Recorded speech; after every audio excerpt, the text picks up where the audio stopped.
Media మిత్రులకి and print electronic media అందరికీ thank you so much. ఏంటంటే ఇన్ని రోజుల నుంచి ఆ, అన్ని సినిమాలు నేను చాలా సినిమాలు చేసిన మళ్ళీ అదే డైలాగు రొట్టె డైలాగులు మళ్ళీ కొడుతున్నా. లాస్ట్ టైం కూడా అదే చెప్పిన, అంటే లైక్ నార్మల్ ఇంటర్వ్యూస్లో మళ్ళీ అదే చెప్తానా, ఎందుకంటే ఇది చాలామంది వచ్చారు కాబట్టి చెప్తున్నా. ఇప్పటిదాకా బిగ్ బాస్కి వెళ్ళక ముందు నాకు ఎన్ని సినిమాలు చేశానో మీ అందరు తెలుసు. లైక్ 4-5 సినిమాలు చేసి ఉన్నాను, అయినా ప్రాపర్ రికగ్నేషన్ రాకుండే. ఎప్పుడైతే నేను బిగ్ బాస్కి వెళ్ళానో అక్కడ నుంచి అందరూ ఆ, అభిమానాన్ని పొందాను అండ్ నా ఫ్రెండ్స్ని పొందాను. ఫ్రెండ్స్ అంటే నా దృష్టిలో ఫ్యాన్స్, నేను ఫ్యాన్స్ అన్నా ఫ్రెండ్స్ అంటాను నేను. సో ఫ్రెండ్స్ని సంపాదించుకున్నాను నేను. సో చాలా హ్యాపీగా అనిపిస్తుంది. నేను రాగానే ఏంటంటే నేను ఎక్స్పెక్ట్ చేయలేదు. లోపల ఉన్నప్పుడు ఒక నార్మల్ లాగానే ఉండే నేను బయట ఎట్లుండే లైక్ నార్మల్ దోస్తులతోని అటు బయట చాయ్ తాగని పోనీకి, లేకుంటే అట్లా ఏదో టీ కొట్టు దగ్గర పోవడం అది ఇది ఉంటుంది, గట్లనే ఉండే నేను.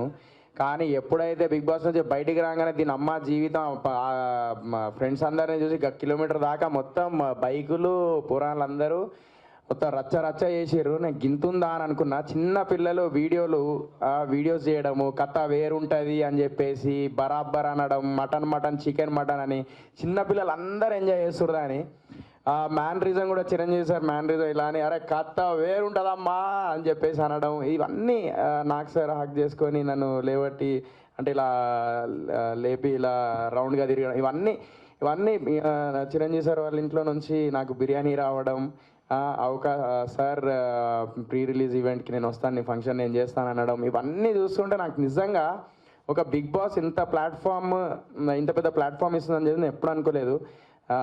కానీ ఫస్ట్ ఆఫ్ ఆల్ మీ అందరి ముందు చెప్తున్నా, ఇప్పుడు ఇక్కడ ఇంత పేరు సంపాదించుకున్నానంటే బిగ్ బాస్ వల్లనే, చిరంజీవి సార్ వల్లనే, నాగ్ సార్ వల్లనే. సో ఫస్ట్ ఆఫ్ ఆల్ వాళ్ళకి నేను థ్యాంక్స్ చెప్పాలి, కృతజ్ఞతలు చెప్పుకోవాలి. అండ్ వాళ్ళ రుణం నేను జీవితంలో తీర్చుకోలేను. వాళ్ళ వల్లనే ఇప్పుడు ఆ బిగ్ బాస్ వల్ల అండ్ ఇద్దరు సూపర్ స్టార్స్ వల్ల నేను ఇప్పుడు ఇక్కడ ఈ స్టేజ్లో ఉన్నాను. Thank you so much to them. Okay, ఇప్పుడు నేను రాగానే ఏంటంటే నా మీద నేనే షాక్ అయినా. నేను పొద్దున్న లేవగానే అరే పాదరా చాయ్ తాగద్దాం అని చెప్పేసి అన్న, నేను మర్చిపోయినా. నేను అంటే ఇప్పుడు అట్లనే ఉండే, చాయ్ తాగద్దాం అంటే అరే పిచ్చోడా చాయ్ పోతా అంటున్నావేంద్రా పొద్దున్న లేచి అని అన్న. మా ఫ్రెండ్ గాడు ఇప్పుడు నీది వేరురా, నీ కథ వేరున్నదిరా అని అన్నాడు. అప్పుడు అయ్యో అవును కదా అని చెప్పేసి మళ్ళీ అప్పుడు ఇదైనా. అయితే నాకేంటంటే బరువు బాధ్యతలు ఇప్పుడు బాగా పెరిగినాయి. ఎందుకంటే చాలామంది ఏంటంటే బిగ్ బాస్ నుంచి రాగానే వీడు ఏం సినిమా చేస్తాడు అది ఇది అని చెప్పేసి అనుకున్నాడు. అయితే నేను ఎప్పుడైతే చిన్నపిల్లల నుంచి పెద్దోళ్ళ దాకా అందరూ నన్ను ఇష్టపడుతున్నారు. సో వాళ్ళందరికీ ఒక ఎంటర్టైన్మెంట్ మూవీ కావాలి అంటే యాక్చువల్లీ ఈ సబ్జెక్ట్ నాకు ఎప్పుడో తెలుసు.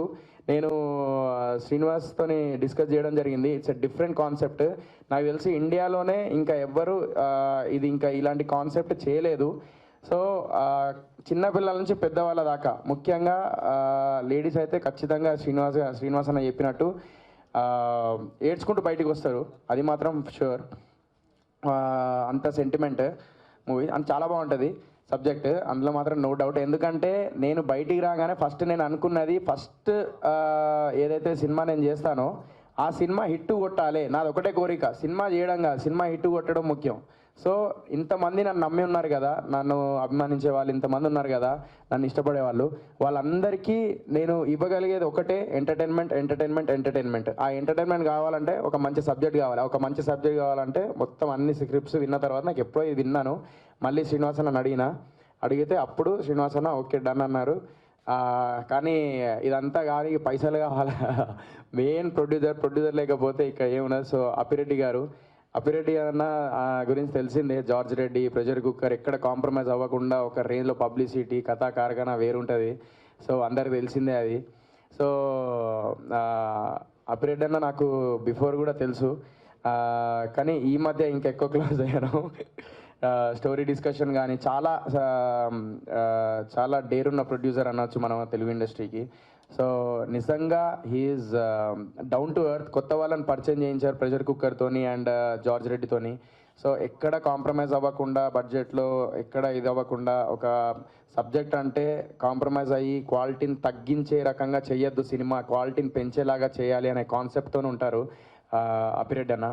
సో నిజంగా నేను అదృష్టంగా భావిస్తున్నా ఇలాంటి ప్రొడ్యూసర్ దొరకడం. అండ్ తెలుగు ఇండస్ట్రీ కూడా చాలా గర్వంగా చెప్పుకోదగిన విషయం ఇది ఆ పీరియడ్ అనేది. ఎందుకంటే బడ్జెట్ విషయంలో కానీ హీరో మార్కెట్ ఎంత, హీరో ఎంత ఉంటుందో అంత అదన్నీ క్యాలిక్యులేట్ చేయరు ఆ పీరియడ్ అన్న. జస్ట్ సినిమా కాన్సెప్ట్ విని దానికి ఎంత బడ్జెట్ ఏంటిది క్వాలిటీ తగ్గకుండా, ఎందుకంటే ప్రేక్షకులకి డిసప్పాయింట్ చేయకుండా అలాంటి సబ్జెక్ట్స్ ఇచ్చారు. For example George Reddy and pressure cooker quality ఎలా ఉంటుంది, హై లెవెల్ ఎలా ఉంటుందో తెలుసు, అది ఎంత క్లాసిక్గా ఉంటాయో. సో ఆ పీరియడ్ అన్న thank you so much. And Srinivas అన్న గురించి చెప్పాలంటే శ్రీనివాస్ అన్న, నేను Chaitanya music director, Chaitanya RX100 music director, మేము ముగ్గురం చాలా బెస్ట్ ఫ్రెండ్స్. నాకు ఎప్పుడు చిల్లవాలన్నా కూడా నేను చైతన్య వాళ్ళ మన మ్యూజిక్ స్టూడియోకి వెళ్ళి మేము ముగ్గురం కూర్చొని డిస్కషన్ చేసుకుందాం అని చెప్పేసి డిస్కషన్ చేసుకునే వాళ్ళము. ఎప్పుడు వాళ్ళ స్టూడియోలోనే కూర్చునే వాళ్ళము, అలా ఉండేది. చైతన్యకి బ్రేక్ వచ్చింది, కొట్టి పడేసిండు. కానీ మేము ఇంకా ఇద్దరం బ్యాలెన్స్ ఉన్నాం. ఎప్పటి నుంచో ఇద్దరికి పడాలి ఒక బ్రేక్ అని చెప్పేసి అనుకున్నాం. సో ఈ సినిమాతోని 100% మీ అందరి ముందు చెప్తున్నా గర్వంగా, పక్కా జబర్దస్త్ హిట్ కొడతాం. ఇది ఏదో నేను లాస్ట్ టైం ఎప్పుడు ఇంత కాన్ఫిడెంట్గా చెప్పలే, కానీ ఇప్పుడు చెప్తానా ఇది పక్కా హిట్ ఇది ఈ subject. Thank you so much అన్న.